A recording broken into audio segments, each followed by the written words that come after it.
You all know about the otter, or if you don't, you should. The otter, the most playful of animals, serves as symbol for traits that humanity might well do to copy. For the otter, there's no such thing as work. Every activity becomes instead a form of play.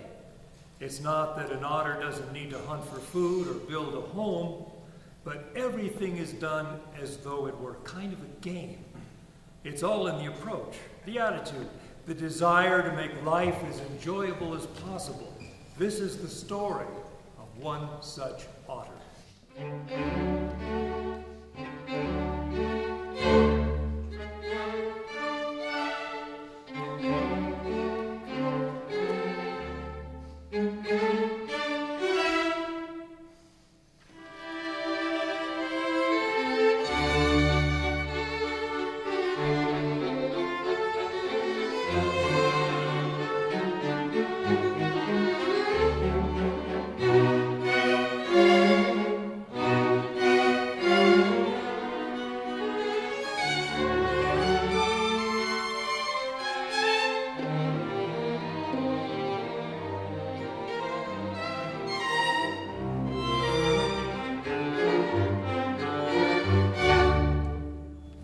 Woke to hear water, footsteps, human voices, and fake jazz.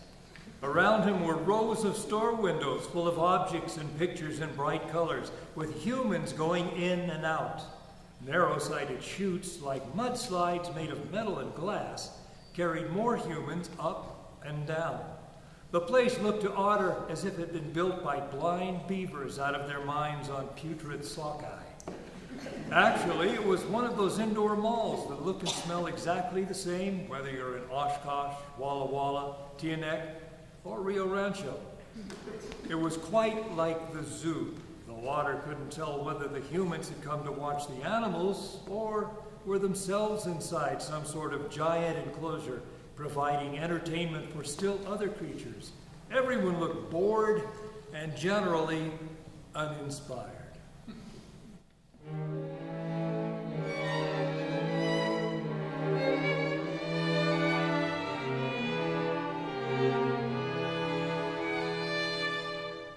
The water sound was coming from a pond with a small fountain in the middle. But to Otter's astonishment, no one was swimming in it. There were carp in there, fat as birch logs. His mouth watered. Pale, glum, stylish young humans were sitting on the pond's raised rim, imitating the attitudes that imitated the commercials, that imitated teenagers buying things they were told to buy that would probably be obsolete by the time they got them home. Otter quickly realized why the humans looked so unhappy. They weren't wet.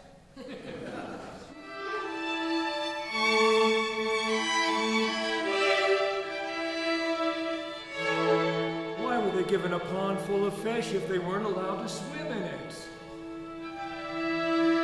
This made no sense to Otter.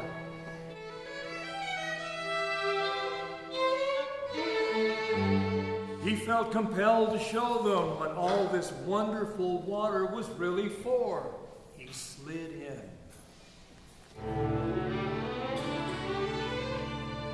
The nearest carp never knew what hit it. The second one enjoyed a short flight through the air before landing between Otter's jaws.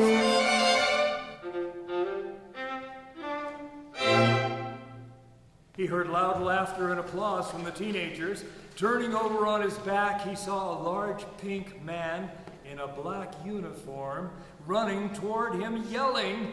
The man would have run faster, except that he was weighed down with bulletproof vest, walkie-talkie, 30-inch baton, automatic pistol, tear gas, cartridge belt, electric stunner, and grenades, all needed to assist him in arresting unruly shoppers, free speech fanatics, or escaped otters. Otter retreated, chuckling to himself. Sure enough, the big fellow jumped in and began floundering toward him.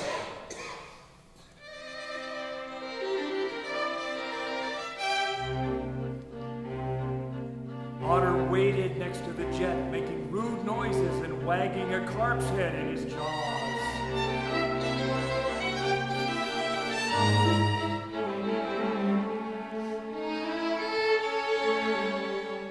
Then slipped aside at the last moment so that the guard stumbled and clanked face first into the uprushing stream. The young ones cheered. Otter heard a warning yell from a young female human. He turned to see two more guards running toward him. The teenagers jumped in after them, pretending to join the chase. Otter was delighted. The humans were now wet and therefore happy. On the other hand, the pond was becoming a bit crowded. He slipped out over the rim, belching quietly, and went looking for more humans to enlighten by any means necessary.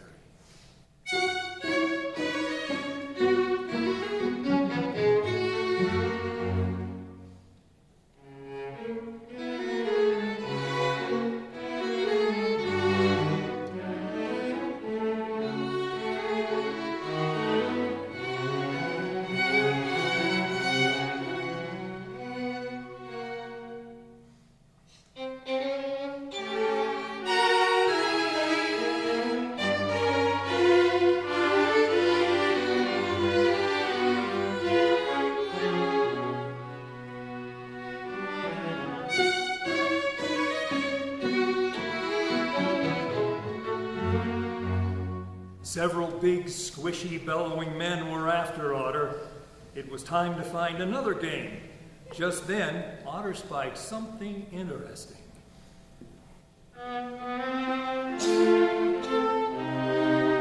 Steps that came down toward him like a waterfall. Of course, he must go up.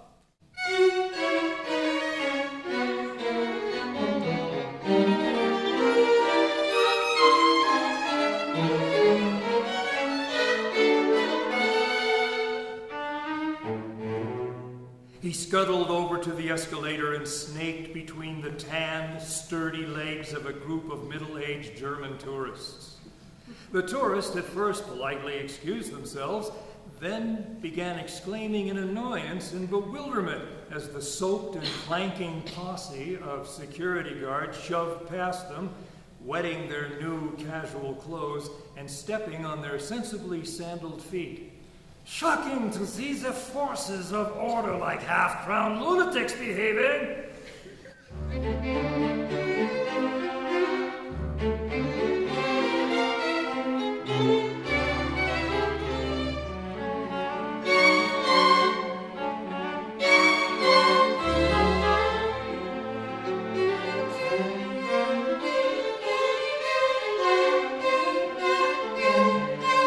An expensive camera fell with a cracking of glass.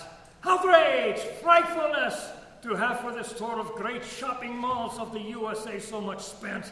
And now, a stomach was elbowed. A security guard was walloped on the ear with a pigskin purse. Words for excrement and copulation in 3 languages filled the air. Otter looked back briefly, pleased that the humans had improvised a whole new game on their own.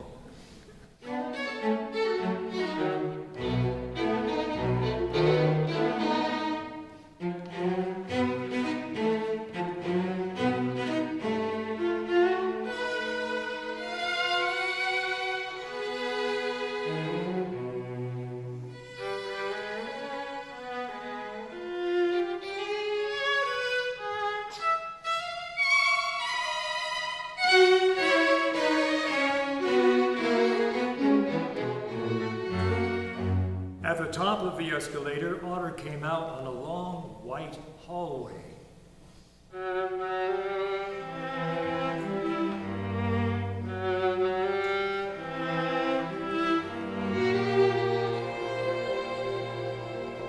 And at the end of the hallway, he discovered a balcony.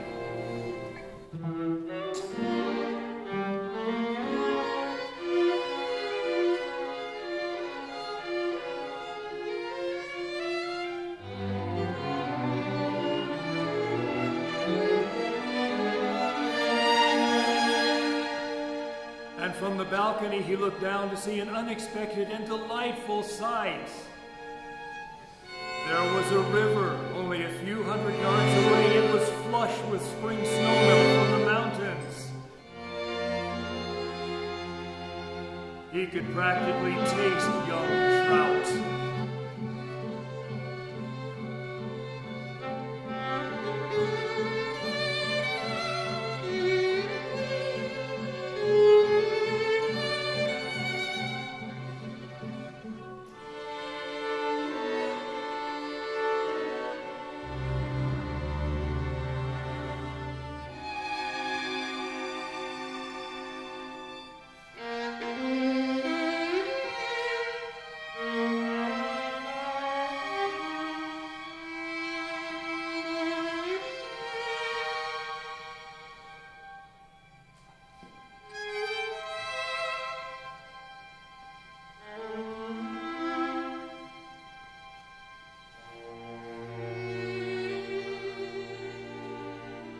But between him and the river lay another river, a fast-moving metal, the interstate. Otter knew about cars, having seen raccoons, possums, and other unwary cousins get squashed by them. He sighed, then chuckled. The problem with those fellows was that they didn't approach crossing roads as a game, like anything else. Why should only four-legged people lose? He rubbed his paws at the thought of the challenge.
Back on the ground floor, Otter discovered that he had lost his way. No one seemed to be paying much attention to smells or sounds. They just went in and out of the stores. In one shop, Otter watched them trying to choose among great stacks of machines, flashing insistent garish images or roaring insistent thumping music. Hearing the word fox, his ears picked up. He turned toward a huge row of boxes, all having exactly the same human head inside, and all saying exactly the same thing at the same time. He kept hearing it say, fox, or fox new, though there was no fox anywhere to be seen, new or otherwise. Just this severed, recurring head that seemed to be talking as loudly and as forcibly as possible, so as not to let anyone else say a single word. Then a different head would appear simultaneously in all the boxes, shouting even louder than the first. They were giving Otter a terrible headache, so he quickly trotted away, surprised that some humans actually stayed to be yelled at.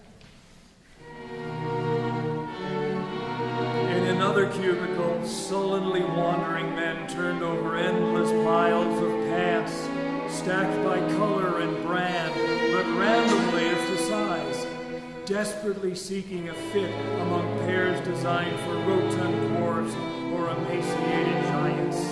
Others, equally dispirited, flicked through racks of greasy-looking faux silk ties. Women glumly contemplated racks of skimpy Kool-Aid green and orange blouses, boxy suits in leering mauve, office partition gray and hospital blue, and mud brown hip-hugger jeans that might have looked good on stick insects.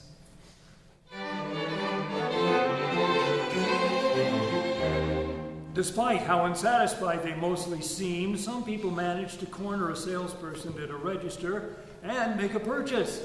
These humans came out with a glazed, stuffed look, like a young otter who has eaten far too much fish. This surprised Otter because they hadn't eaten any of the things in the stores. Perhaps humans, who often did things backwards, got full first and ate later. From all sides, his ears picked up at a faint bug-like chirping and beeping, the sound of people electronically spending money they owed to a bank, now in order to pay another bank twice as much in the future. Then Otter heard shouts as a group of wet security guards came charging toward him.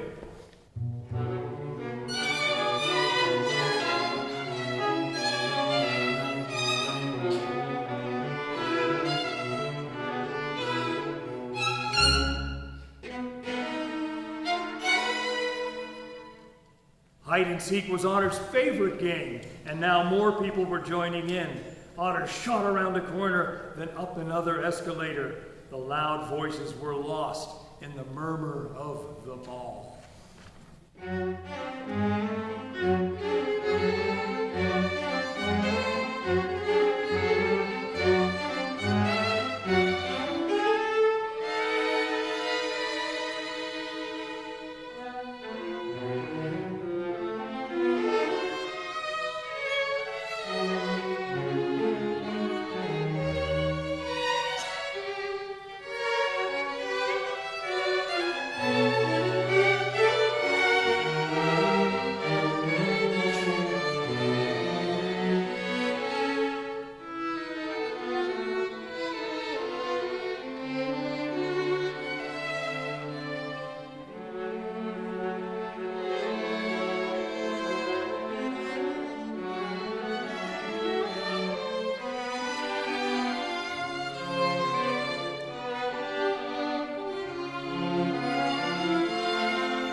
Otter saw a restaurant window with plastic models of all sorts of flesh and fins displayed in front of bamboo screens. Inside was a long counter where miniature boats carried bits of edible-looking things along a miniature river. People stopped the boats and ate from them. Otter was charmed. The sign above the door read, "Sushi." Otter didn't know what the word sushi meant, but he certainly knew fish when he smelled it. Moments later, when all the sushi was gone, one of the fat men in patterned headscarves began yelling and chasing him with a big knife. Someone kicked over a bucket of fish guts, and the men, slipping, became deeply involved with these remains, each other, and alarmed customers. Another new game.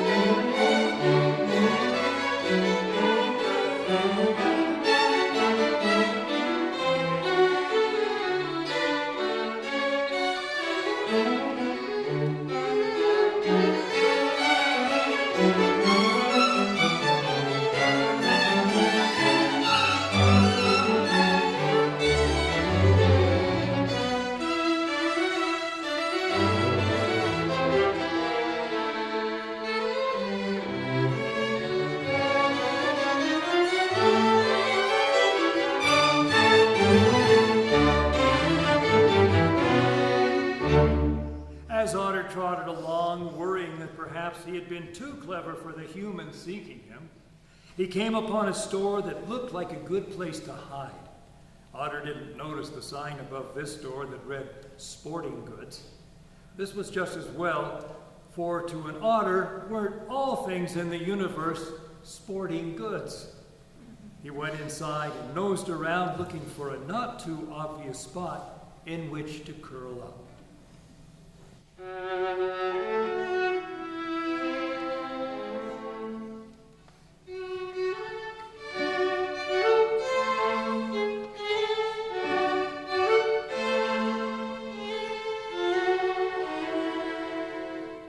This store, like the clothing store, covered an immense area in which almost no salesmen were visible.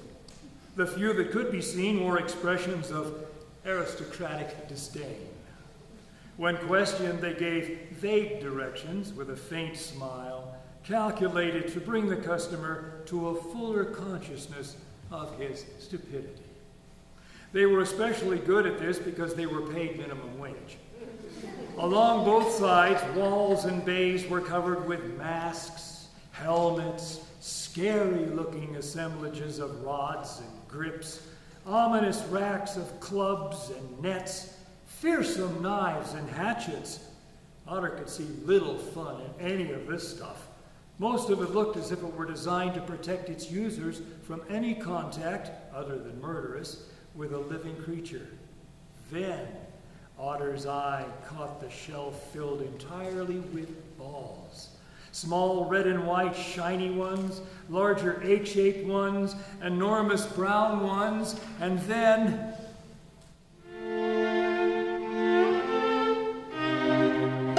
the balls began to bounce.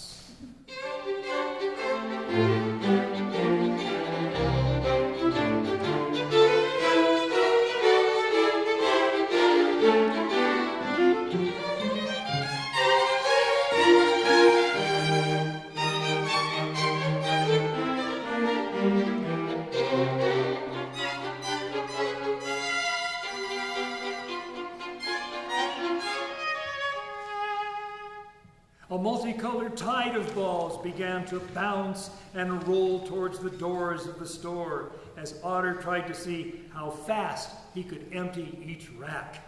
Kids whacked balls with sticks, tossed them through hoops, boinged them off walls, while distracted clerks shouted and ducked. Happiness everywhere.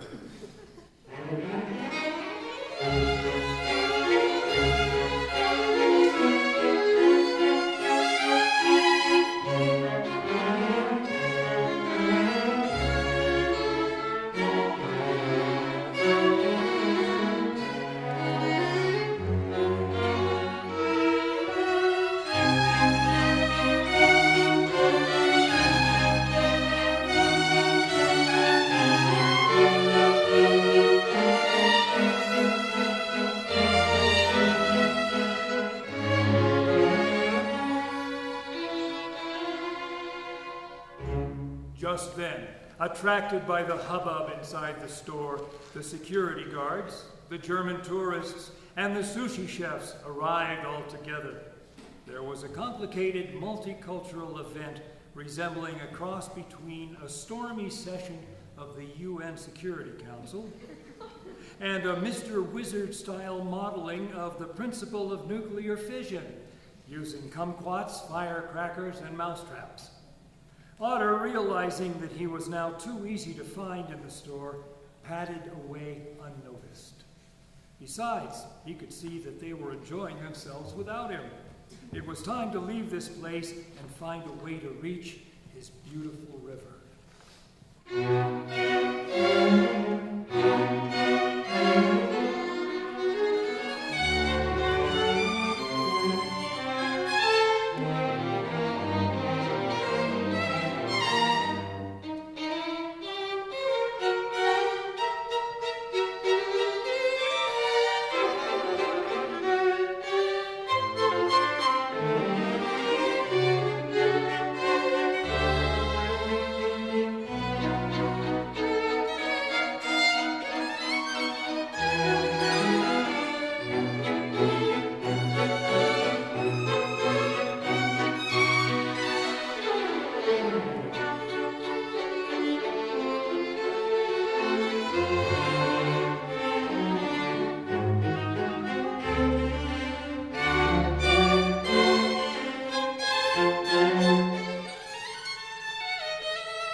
Before long, Otter had found his way back to the ground floor and was looking around for the way out when he heard a shout from above. A guard was leaning over the balcony, pointing at him. There was a loud, confused, militant noise as the pursuers tried to descend all at once. This time, inadvertently, collaborating in a thrilling live demonstration of chaos theory and the second law of thermodynamics. Otter, for his part, mentally compared what he saw to the way his pups used to pile up, squeaking around their mother's nipples. He headed for the place where he had woken up, hoping to get his bearings.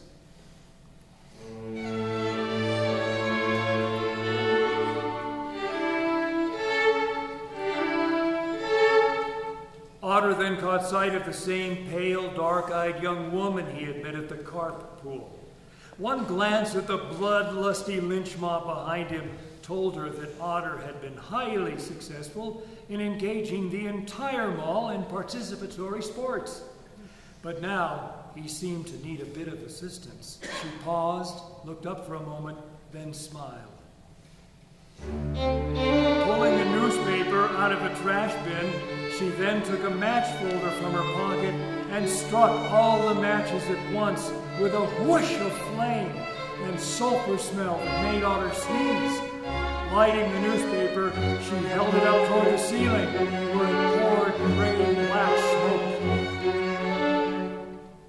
There was a whirring noise, then a miraculous event occurred.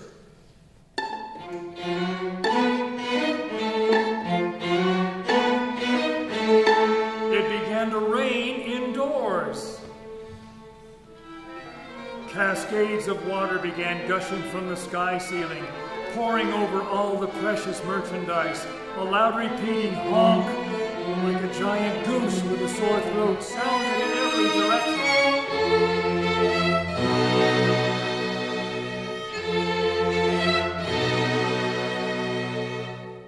Fire! The girl screamed theatrically. She leaned down to Otter, winked, then ran away. For Otter, the sudden downpour was exhilarating.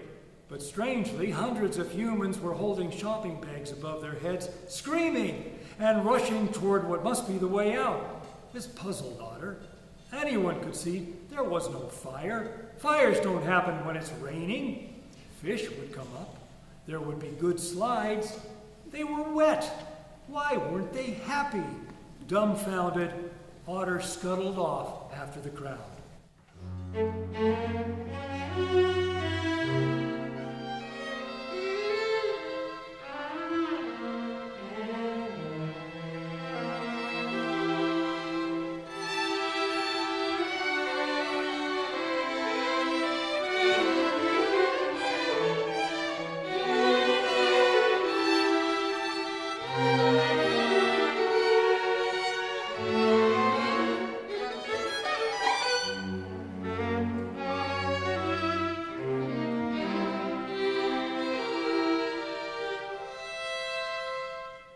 Outside, Otter had to use all his agility to avoid being run over by family troop carriers and suburban assault vehicles, flatulent old muscle cars looming, supercharged pickup trucks that never had to haul anything larger than a sack of lawn food, all pouring carbon monoxide into the late afternoon air. Soon the traffic in the vast parking lot slowed to a standstill. Long lines of vehicles waited to squeeze through the few exits, while others, still in their spaces, fumed and honked and tried vainly to back out. Drivers on the interstate slowed to rubberneck, and soon the highway was jammed solid. Otter chuckled. He knew that this would be his only chance for a game of rock hopping. Leaping up onto the hood of a reconditioned Scarlet 60s sports coupe into which its startled newly divorced owner had sunk the price of his daughter's college education, he bounced from there onto the roof of the next car along, and onto the next, and the next. Before long, he was midway across the highway.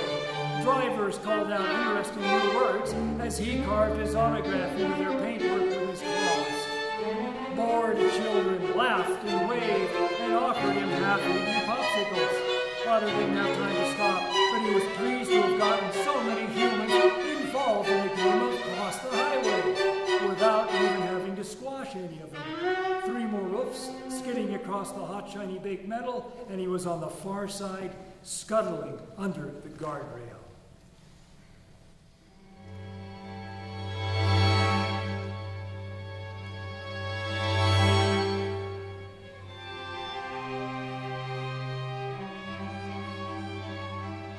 Suddenly, Otter was in the flickery shade of aspens and willows, the engines fading behind him into the hum of flies and foam-white noise of water. He trotted down the slope, flicking off a couple of enterprising ticks, and gazed approvingly at the arroyo. The sun was orange gold on the shoulders of the mountains. A first bat zipped low over the ripples for a bug. As if in answer, a trout mouth out of the deep cut halfway across gulped a quick circle in the smooth flow. Dinner. With less noise than the unlucky trout had made, Otter was gone.